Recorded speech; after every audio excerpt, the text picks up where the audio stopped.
Aí o povo pensa que nós estamos trocando de funcionário, né, Juninho? Mas não, é só de apelido. Começou com Aquaman, passou para Foragido, agora ele se assumiu como Peitoral. Né? Rodrigo, essa Record, mandando gente, não, nós estamos com o mesmo profissional aí.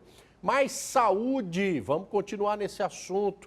Né? Saímos da nebulização do veneno para falar agora daquilo que pode ser veneno para muita gente. Um pedaço de pão. Ô, louco, pão é sagrado, sem dúvida. Mas se a pessoa tem no organismo alergia, morre, dá choque, choque anafilático. Tem casos extremos de alergia que se passar perto, meu amigo, de um corredor onde tem farinha, onde tem produtos, né, a partir do trigo, pode dar um ciricutico na pessoa, é verdade. Minha mulher mesmo, ela não pode pegar camarão, né? Mas pobre também não come muito disso, não faz farta. Roda. Alexia tem alergia a corante amarelo e a conservantes. Toda vez que ingere alimentos com esses componentes, ela passa muito mal. Muito mal. Às vezes é na hora e às vezes demora um pouco para fazer efeito. Tipo assim, até ele cair e começar a digerir. Aí caiu na corrente sanguínea, nossa, eu passo muito mal. A jovem conta já ter passado momentos muito difíceis quando comeu produtos que não podia. Olha, o que mais me prejudicam mesmo são a salsicha, que às vezes, assim, depende muito da quantidade. Se eu como em pouca quantidade, ela demora mais um pouco. Assim, eu como à tarde, à noite eu tô enrolando de dor, passando mal, com falta de ar. Aí não tem jeito. Ela já nasceu com essa alergia, mas a mãe só foi descobrir quando a Alexia tinha 6 meses de vida. Começou a introduzir qualquer produto industrializado, começou a aparecer esses refluxos. E foi quando a médica descobriu que era exatamente... Cortou primeiro os conservantes para depois, só com 1 ano, chegar nos corantes. Por causa da alergia da filha, a Juliana teve que se reinventar na cozinha. Aprender novas receitas e priorizar os alimentos mais naturais. Como entrou nesse mundo, ela abriu uma confeitaria artesanal e natural para atender a necessidade da filha e também de outras pessoas com o mesmo perfil. Foi passando o tempo e fui conhecendo um mundo que até aí eu não conhecia. Literalmente, fomos resgatar a comida de vó, a comida de mãe, que é totalmente natural, e fazer. E comecei a trabalhar com isso. Aí eu fui ver que a demanda era enorme. Entendeu? Muitas pessoas têm alergia do leite, não pode ter nada. E a vovó tinha sempre aquele bolo só com coco, tudo, e vamos resgatando até fazer toda uma linha. Tanto salgado quanto doces, sem nada de conservante ou corante. Foi por meio desse trabalho que a Juliana e a Priscila ficaram mais próximas. Elas já se conheciam, só que em 2016 a Priscila descobriu que o filho tem uma alergia não mediada. E aí ela não pensou 2 vezes, buscou a Juliana para ter algumas orientações sobre receitas e alimentos que seriam ideais para o pequeno Gabriel. Porque, na verdade, eu fiquei muito perdida, a restrição foi muitos alimentos, foi muito grande, e a gente vem acostumado com uma cozinha tradicional, com todos os alimentos, e teve também essa questão da contaminação cruzada, então eu fiquei muito perdida em relação tanto a preparo, a manuseio, usa a mesma pia, usa a mesma bucha, usa o mesmo sabão, a mesma panela. Então, ela me ajudou bastante com isso daí. O Gabriel ainda não tem um diagnóstico concreto, segundo a Priscila. Por isso, todos os dias, ela tem que se atentar com o que o pequeno vai comer. A alergia dele não é mediada, então não dá em exame, nem de sangue, nem de pele, quais são os alimentos que fazem mal. Então, baseado nesse contexto, é tirado os principais alergênicos, que é uma tabela grande de alimentos, né?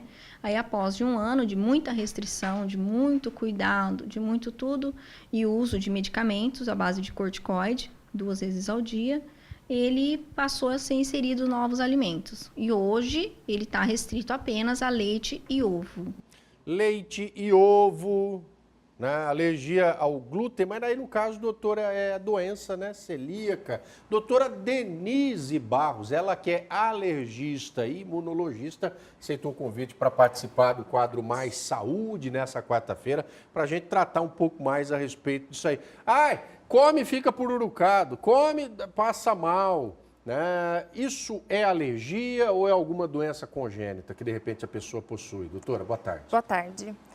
Então, a gente está aí num movimento essa semana, né? Um movimento global para fazer esse tipo de orientação. E lembrar que nem tudo que a gente sente após a ingesta de um alimento, nem todo sintoma vai ser um sintoma de alergia, de doença alérgica. Isso a gente vai avaliar caso a caso. As doenças alérgicas vêm aumentando, né? E a alergia alimentar também. Então, realmente, a gente está aí com mais casos de pacientes com alergia alimentar, que podem manifestar sintomas de pele, respiratório, gastrointestinal, mas nem sempre são alérgicos. Então, é muito importante essa avaliação para definir. Você disse que tem aumentado os casos de alergia. No caso, a identificação médica, ou isso sempre foi comum, um organismo ou outro ter rejeição a determinado nutriente? As duas coisas. Então, a gente está aumentando o diagnóstico. O ser humano está ficando fraco. Está mais alérgico. É mesmo? Então, as duas coisas. A gente tem feito mais diagnóstico, mas realmente essa prevalência vem aumentando, né?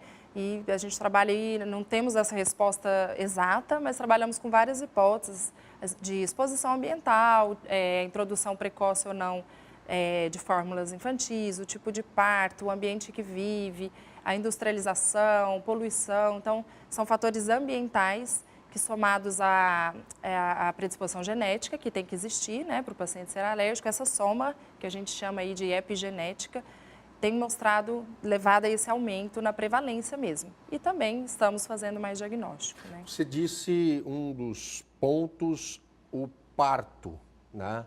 Que não tem sido tanto no nosso país o natural, que é o preconizado, e muitas das pessoas que vieram ao mundo, eu, por exemplo, né, por riba, saiu por baixo, outro não, saiu por cima, cesariano, parto cesariano, ele pode deixar a pessoa mais suscetível não só a alergias, como outros problemas de saúde, né? Sim, o parto natural é um fator protetor, né, para a alergia.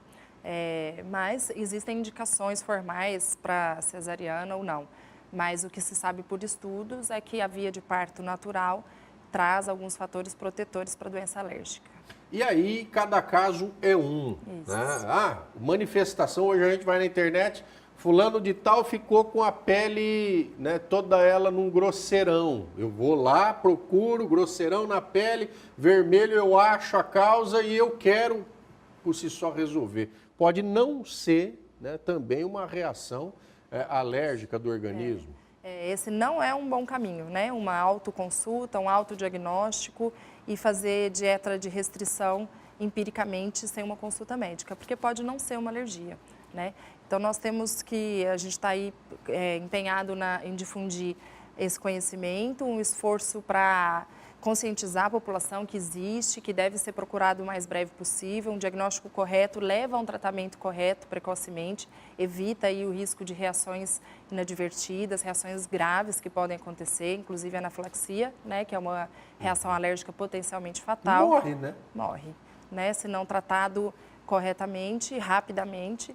Então, esse é um ponto, mas a gente quer também desmistificar algumas coisas e não fazer restrição desnecessária para os pacientes que não são alérgicos. Essa tem sido uma tendência, né, doutora? Eu vou tirar o glúten da minha dieta. Isso é fundamental para quem tem um problema celíaco. É uma doença. O glúten é uma proteína fundamental para muitas, né, reações do nosso organismo, para muitas funções do nosso organismo. Até gostaria de perguntar para a senhora quais funções, por exemplo, que o glúten é fundamental. A gente trabalha exatamente com isso, é essa informação.